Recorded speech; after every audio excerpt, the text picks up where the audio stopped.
Diba sa eskwela tayo, pinag-aral tayo, finish or not finish, pass your paper. Pag nagraduhan na ng teacher, tama na, hindi pwedeng, magpalit, yung seatmate ko, mali. Ano tayo? How can we be a good example to people? Kung sa BICAM na, nagpapalit. Tama yung sinabi. Disagreeing provision, sabi ni Senator Erwin. At the end of the day, I will support my chair. But let me please put this on record.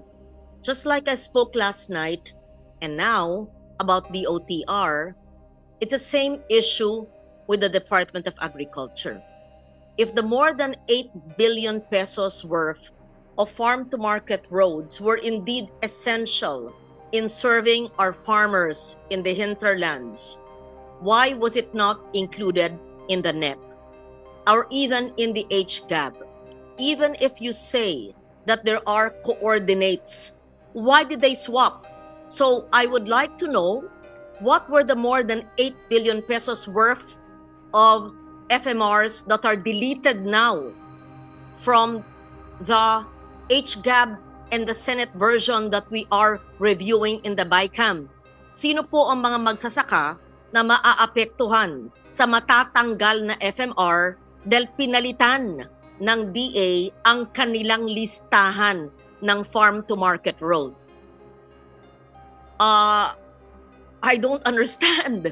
So, ano mangyayari po sa farm-to-market roads na sinumite ng DA, na inaprubahan ng HGAB, na inaprubahan po natin, tapos papalitan dahil sa isang sulat? So, I would just like to make it clear that these are not Senate-introduced FMRs. We did not introduce or submit a list to the Secretary, just to be fair, okay? Insofar the Senate is concerned, we understand and support the House amendments for farm-to-market roads in specific rural districts, and that is both needed, and as long as there are coordinates and not just a lump sum, that is supported. But suddenly there's a change. And as I said, I spoke to Secretary Laurel on Sunday morning because I was confused with the 16B NEP and the another 16B HGAB. And he said, I don't know if I should say it here. Okay, he said something, I will tell you later. Then I'm surprised that he's sending another letter now for another 8 billion. So I would like to know, I have to be enlightened, Mr. Chair. Why is there suddenly, within 3 days of that conversation, there's a change of heart or a change of mind of farm-to-market roads worth 8 billion? Ano po ang mangyayari sa tinanggal niyang 8 billion? At anong nangyari sa ating kanayunan na kailangan bigla ng 8 billion na ito? So may switching. May swap. So yung tinanggal po na 8 billion, malay ko kung saan yun, saan po ilalagay? Sa NEP ng 2027? Ito pong bagong 8 billion, saan po nanggaling yan? Anong mga distrito, probinsya, bundok, kanayunan, saan? Please enlighten this representation. I'm not trying to interpolate my colleague because I did not receive the letter. I just want to understand, please. Again, if we will make this a habit, then every agency will change internal realization. Oh, pareho naman ng level eh. Papalitan na namin ng laman. Ano tayo, halo-halong kalamay? Ang BICAM, nangyayari ba sa akin noon? Ay, hindi ko tatanggap ng ganyan. Last minute? Di. So, maybe you can, what is that agricultural emergency that the DA will have to change 8 billion worth of FMRs? I want to know and understand. I'm not angry at the vice chair or the chair of Agri. I'm just passionate when there's something I do not understand and I need to comprehend it, Mr. Chair. In the end, I will support my chair. If I may place on record, this request has not been acted on. So we continue to, well, at least for the Senate, we are standing by the previous list that we approved on December 13. Now, if unless there are members of the bicameral conference committee who disagree, I think we should stick with the December 13. Mr. Chair, And for the record, the December 13 list has coordinates. The 33 billion peso December 13 list. We approved it with the coordinates. And the 8.9 likewise has coordinates, but they're a different set of projects from that which we approved on December 13. In other words, they are removing 8.9 billion pesos worth of projects that we approved with coordinates and replacing them with 8.9 billion worth of new or different projects also with coordinates. Alam ko sasabihin po nila, pareho naman yung level. Pero again, kung pinayagan natin sa DOTR, sa DA, what will stop other agencies? Change na lang yung listahan ng classroom sa DepEd. Change na lang yung ibang mga highway at multipurpose sa DPWH.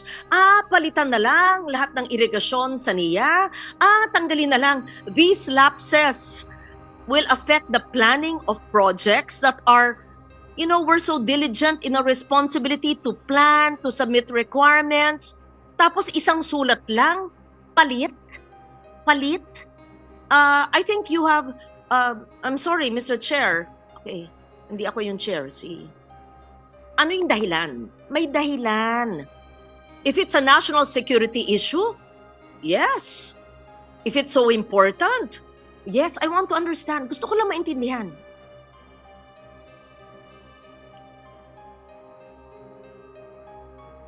So there's something he knows that we don't know.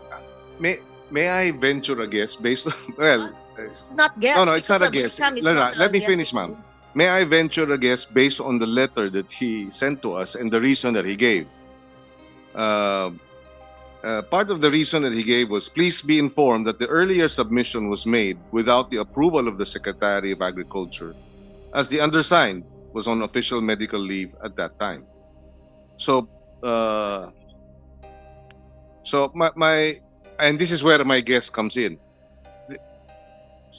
No, this is where my intelligent guess comes in, if I may be allowed to perhaps try to understand what happened here. This is the first time we have asked for coordinates. We've never asked for coordinates before. In previous budgets, it has always been lump sum. So it is possible that because this is the first time that this is being requested, then therefore the preparation of these coordinates had to go through a process that somehow there were gaps. And that being the case, because of the gaps, they had to correct the submissions. That is my intelligent understanding. We've never asked for coordinates and an itemized list of projects in the past. This is the first time. Mr. Chair, may I? Ang DPWH, months ago, sabi, overpriced. Bunuan budget yan. Overpriced. Ibaba. Paulit-ulit. Sa hearing, sa technical working group, sa media, even the president said the same thing. Our chair worked diligently with LBRMO, everyone, and DPWH. Binaba. Ayon sa kanilang inputs at methodology, binaba. Inapprove natin. Sa BICAM sabi, itaas. Kaya nga nagkaroon ng impasse for a while, pero nasolve natin sa CMPD. Thank you to the House for agreeing for a truthful, accurate budget. Salamat. Tapos, DOTR. Yan, may letter. Internal realignment. Sige na. Tapos, ang DA. Yung 8.9, hindi pala official transmission yan. hindi pala inapprove ng secretary, we approved it, what does it make of us? It's not an official list.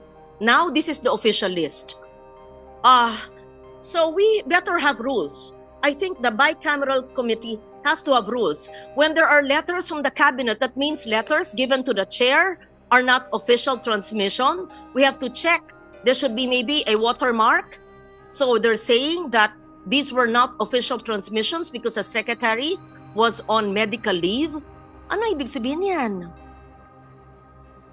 So, sino nagpadala? USEC niya? What was it? A fake list? And then the bicameral conference committee approved it? Hindi ganyan eh. Hindi, nangyayari ba yan nung 10 years ago? Hindi. Not as, walang ganyan. Hindi nangyayari yan noon. Hindi ganitong kagarapal. Ang pagpapalit-palit. Ibaba ang presyo. Sumunod. Ayon sa kanila. Itaas ang presyo. I-recompute. DPWH yan. DOTR, realignment, maliit lang naman. DA, palitan, hindi ako yun, hindi kami yun. Walang coordinates yan, or meron pero mali yung listahan. Yan ang sinabi ko, 3 na yan. O ilan pa? Baka maglapitan lahat ng ahensya ngayon, pwede pala magpalit. Palitan namin lahat ng laman, pareho naman ang level eh. Mr. President, I'm sorry, I have to express my disappointment and exasperation. There has to be some discipline in government. Di ba sa eskwela tayo, pinag-aral tayo, finish or not finish, pass your paper. Pag nagraduhan na ng teacher, tama na, hindi pwedeng, magpalit, yung seatmate ko, mali. Ano tayo? How can we be a good example to people? Kung sa BICAM na, nagpapalit. Tama yung sinabi. Disagreeing provision, sabi ni Senator Erwin. Mr. Chairman,